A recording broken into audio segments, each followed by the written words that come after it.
Dalam kepercayaan Buddhis kan, kita ada neraka 18 tingkat. Dan setiap tingkat tu kan, dia ada dosa dia sendiri. Kalau korang tak tahu, sekarang adalah bulan hantu. Dan masa inilah pintu 18 tingkat neraka akan terbuka luas. Dan semua hantu dan roh-roh akan naik ke alam manusia. So, jom saya breakdown 5 tingkat yang ada dekat neraka itu. Apa dosa dia orang dan apa hukuman dia orang. Tingkat 1 untuk orang yang suka gosip dan suka tipu orang. Lepas mati kan, dia orang akan masuk ke bilik cabut.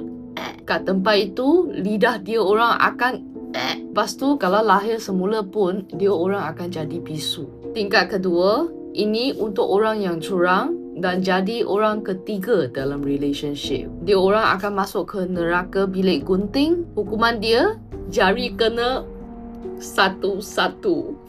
Tingkat 9 untuk pencuri, pendera dan orang yang suka tuduh orang tanpa bukti. Kat sini, roh dia orang akan digoreng dalam kuali minyak panas. Tingkat 10 untuk orang yang binatang. Kat sini, binatang pula yang balas dendam dekat dia orang. Tingkat 14 untuk orang yang sengaja membazir makanan. Kat sini, syaitan akan suap api neraka masuk mulut dia orang.